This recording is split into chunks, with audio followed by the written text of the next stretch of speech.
Thank you for joining Christine Crockett Smith as she shares insights and parenting strategies from her gold medal winning book, 18 Master Values, Be the Parent You Wish You'd Had, a great resource for peaceful parent-child relationships.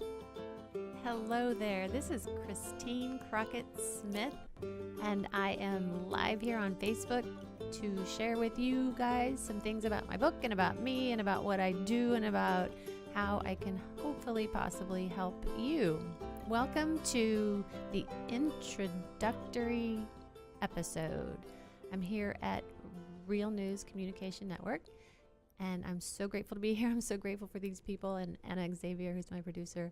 And I hope that you will enjoy this next 30 minutes and that you'll look forward to joining us hopefully in the future. I'm going to talk just a little bit today about who I am and why I'm even here and why I wrote the book and why I think it's really important and all of those kinds of things. This is going to be live on Facebook and YouTube and Twitter, and then it'll rest forever on those same platforms. So today is going to be a little different than going forward, but I'll tell you how it's going to be going forward throughout the episode. I'm going to start by just introducing myself. For any of you who don't know me, haven't ever heard of me, I am Christine Crockett Smith, and I am an author. That's one of the things that I do. I did write the book, 18 Master Values, Be the Parent You Wish You'd Had. And I do think it's a really important book. I hope that it will help parents be better parents and raise better children. And I'm going to talk a little bit more about that later. I'm also a mother. I have 3 children. They are all grown. I'm absolutely certain that they would give you 3 really different stories of what kind of a mother I was. I did my best, and I think that's all we can do. And that's all you can do. But if you feel currently that your best isn't good enough, then maybe me or this community can help you do a little bit better. So I'm a mother of 3. I also have a granddaughter, Shayla, who's 2 and who's amazing. And if you have that ahead of you being a grandparent, then good for you, because it's the best thing ever. I'm also what I call a spiritual seeker. And here's what I mean by that. I started my spiritual journey, I guess we all start when we're born, but in 2nd grade, I had somebody on the playground mention something about God. I had not been raised with a lot of religion up to that point, and I asked my mom about it. I went home and asked her, and her answer was, you know what, Christy, because that's who I was at the time, I don't know. She said, I don't know. I've read a lot of things about Judaism and Christianity and Zen Buddhism and a lot of things, and I just don't know. You're going to figure it out on your own. And for me, that was one of the biggest gifts she gave me, because she didn't put me in some box that I had to then fight out of and figure out what the truth was. So I kind of floated through life, and I was an atheist actually for a while. I just, a lot of things that I had heard about this all-powerful God didn't make sense to me. So I assumed that none of it was true. And I floated through life like that for a while. And then I got pregnant.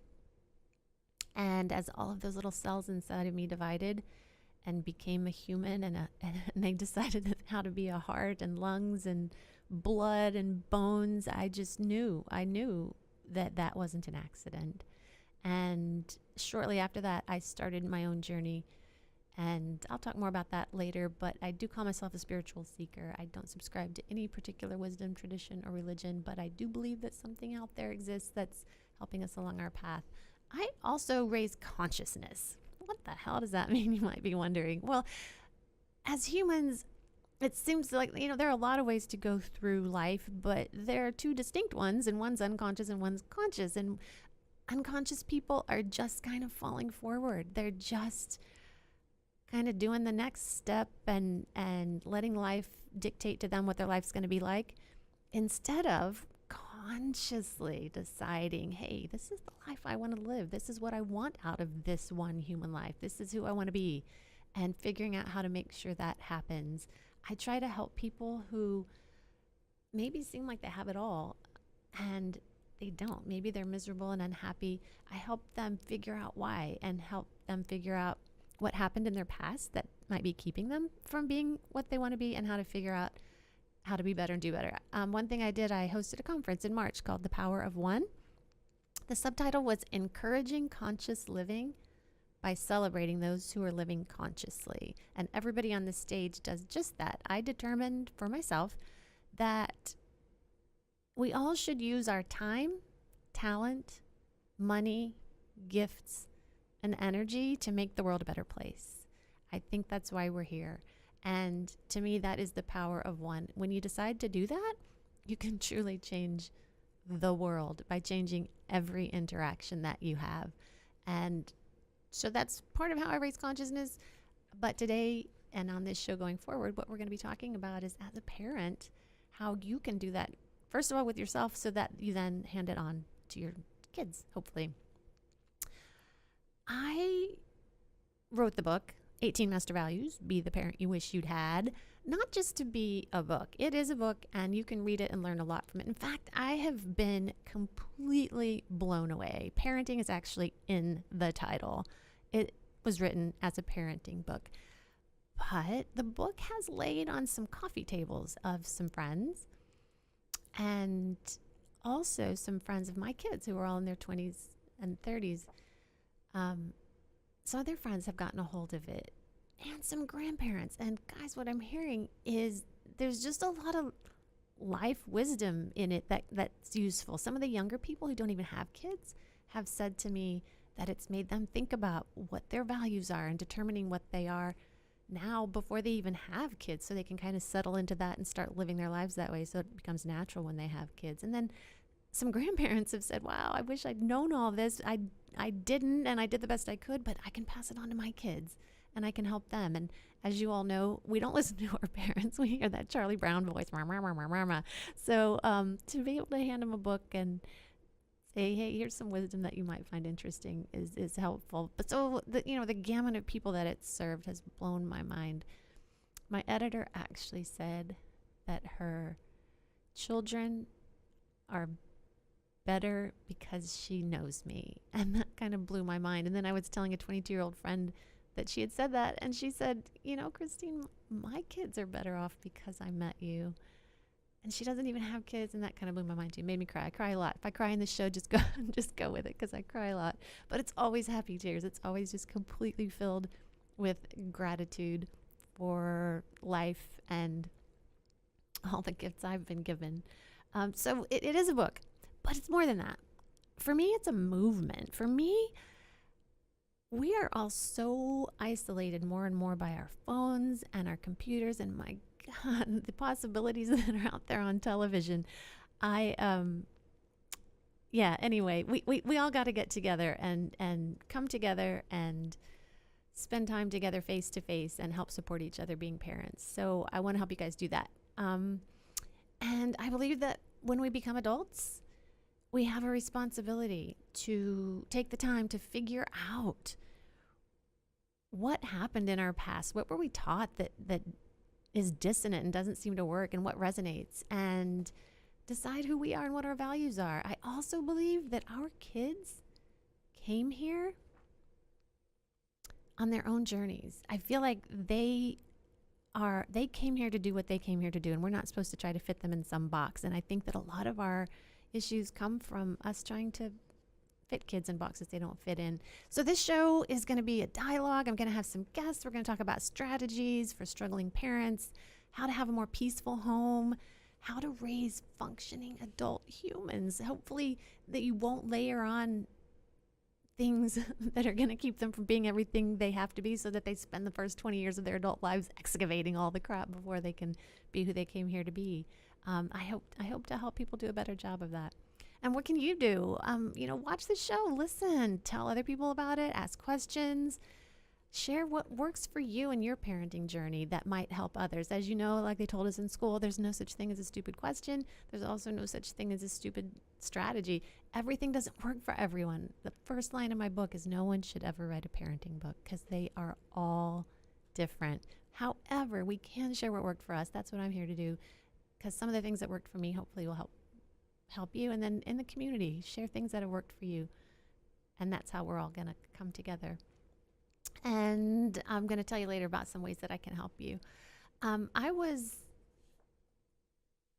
raised by two young parents. They were young. They had 3 little kids before they were just in their early 20s, and it was a struggle.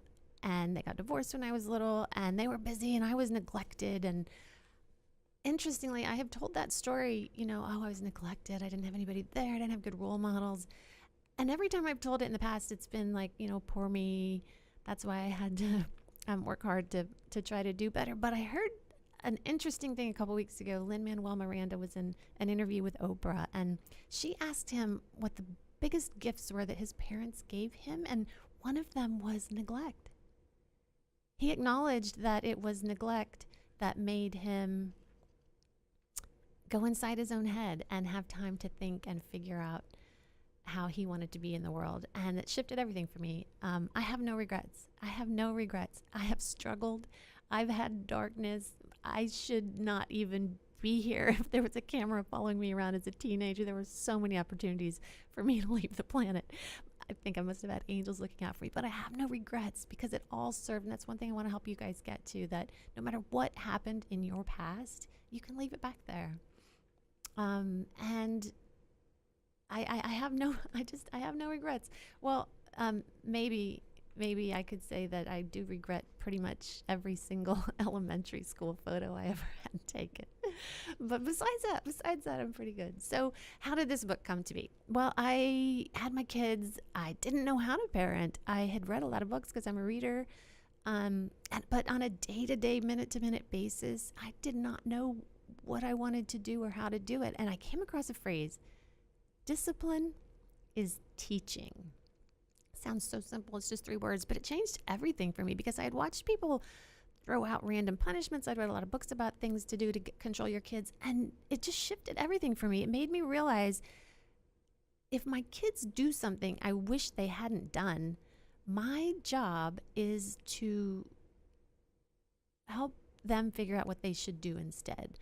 So that made me think, well, then what do I want to teach them? And I started thinking, what do you need to know when you become an adult? Things that I wished I had learned and hadn't had to learn the hard way. And I just started a list, and I started reading and watching and asking and paid really close attention to people that I thought were doing it well. And the values list just started growing. And when it got to 18, kind of everything I read for a while after that fit under one of them. So I just left it there at 18 and kind of tucked it away and went on and lived my life. The title, Be the Parent You Wish You'd Had, it can sound so actually insulting to some people. Some people start questioning their own parenting when they read that. It wasn't meant to be that. It was meant to just make you think, what did my parents do that I wish they hadn't? How do I wish they'd done it better? And then apply that to your own parenting.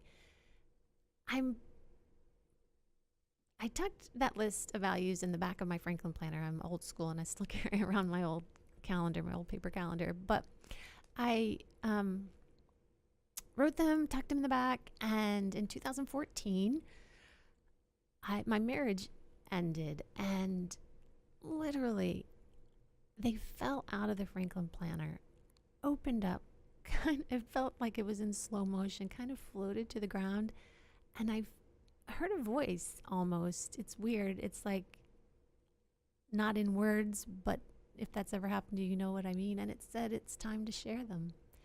And that became what I knew was the next most important thing for me to do, was to write this book. And it's not easy. If you've ever written a book, I had writing coaches, I had spiritual mentors during that time as I was growing, trying to figure out who I was. I went to Bali for 6 weeks, which is where I ultimately ended up writing the major draft of what ended up being the book. There's editors and designers and to get it to the printers and, so much involved that it actually ended up taking 4 years. I did not get it into my hands until earlier this year in 2018, and I'm really proud of it. Everybody who came on board did a really great job with the interior design, and I'm really proud of the book, definitely the contents as well. So what are the values? The 18 values that are in this book, I'm just going to read them. We're going to talk about them over the next 10 weeks. So I'm just going to read the list of them for you to be kind of thinking about for yourself how you feel about it, how they land, and what you think you might want to add to the list.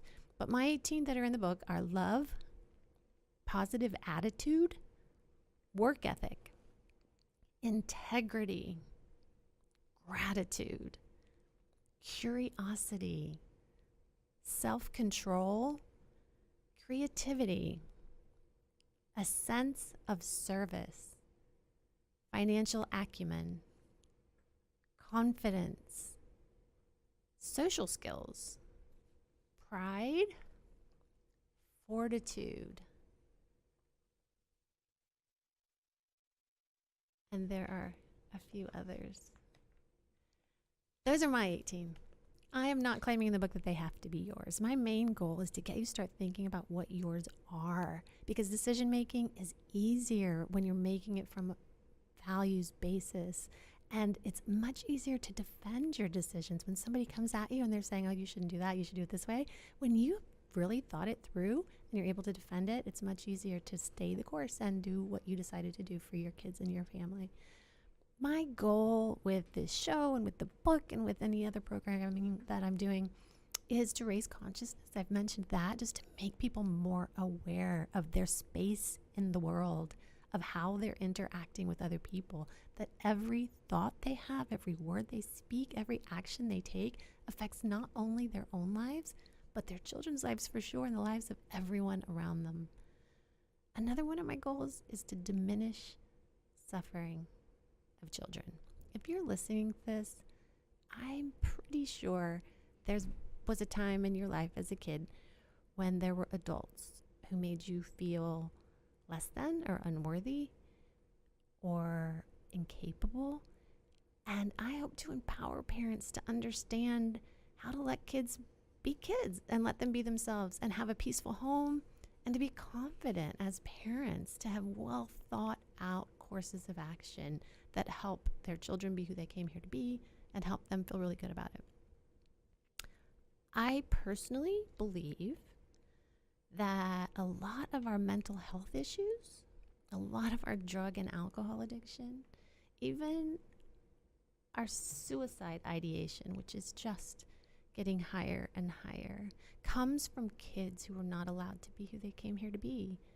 I think we put them in boxes that we or society has decided they should fit in, and as a lot of you listening know, that feels really horrible, and it ends up being something that you have to figure out as an adult or not, and you end up passing it on to your kids, that angst and worry and fear. There are a lot of things that we are going to cover over the next few weeks. One of them is that children learn what they live. That's so important, guys. You can't be saying one thing and doing another and expecting your kids to listen to what you're saying. You've got to pay attention to how you're conducting your life and who you're spending time with and what you're choosing to put your time towards, what you choose to spend your money on. All of those things are going to impact who your children become. We are also going to be talking about, if you want your children to be happy, spend more time teaching them joy by embodying it. Guys, I don't know what happened or when this happened, but somehow in the United States of America, I'm not sure how it is in other countries, but we have decided that the busier you are and the more stressed out you are, the more successful you are considered. It's become the norm to talk about how tough things are. And I personally don't believe that's why we came here. I think we came here to be happy and to live great lives, fulfilled, rich lives. And then there's Amy Poehler. There's power in looking silly and not caring that you do. I love that, guys. You know, there's a lot of research out there about play and the power of play and how often kids play versus how often adults play. And it's really important to lighten up a little bit, especially when you're with your kids, but honestly, all day long. All day long. We are also going to be talking about emotions and how it's so important to not make our children think they're not supposed to show their emotions. In my opinion, emotions are energy flowing through us, and the sooner we let them out, the sooner they can go on and do whatever they're supposed to do. We've got to stop telling our boys they can't cry. Have to do that. Yeah, so those are a few of the things we're going to be talking about. We're also going to be talking about all the values. The format of this show is going to be, we're going to be live 1 o'clock on Thursdays. And the cool part about staying tuned live is that you can actually submit questions and we'll actually answer them. We're not going to do that in this episode just because it's just the introduction and kind of sharing with you how things are going to go. But we will be live on Thursdays for the foreseeable future, and we'll be live on Facebook and on YouTube and on Twitter. And then afterwards, those episodes will live on Facebook, YouTube, and Twitter, so you can go back and look at them. You just can't interact. Yeah, so that's what we'll be doing. You can also catch us if audio is your preference. You can catch us on any of the podcast platforms. And be in touch, be a part of it. My main goal is for you guys to find each other and start building tribes, preferably in person, but even online. So be in touch if you'd like to be a guest, or if you know of anyone who would want to be a guest, or if you'd like to sponsor one of the episodes. As you know, nothing is free, and we would love to give some airtime to other conscious businesses that are perhaps in the parenting field. And so reach out if you have any interest in that, or if you know of someone who might. Questions, comments, let us know how we're doing. Let me know how I can make it better or how I can serve you. I'm here to serve you. I am not here just to put a headset on and spend 30 minutes a week in front of the camera. I'm here to try to make your life better. So interact. You can catch me at CCS at 18mastervalues.com. You can also check me out at ChristineCrockettSmith.com. There's a lot about who I am and what I believe there. If you want to know more about that, there's also information about how you can work with me. The book, of course, you can buy the book. You can buy it singularly or in bulk. Sure, it's on Amazon. Yes, it is. But not just for my book, but for any other book. If you can buy it from the person's site or from the person one-on-one, mine's 18mastervalues.com. Everybody wins. Just trust me. Everybody wins. Amazon has plenty of business without needing you to buy the book there. But actually, I know it's easy and you can just one click. So if that's what works, then do that too. And that's all I have for you this week. I am so grateful to be here and to be with you. And I so look forward to the next 9 weeks, 10 weeks, however long we go, sharing 18 Master Values, helping you become the parent that you wish you'd had. And I will catch you next time. Thanks so much for showing up.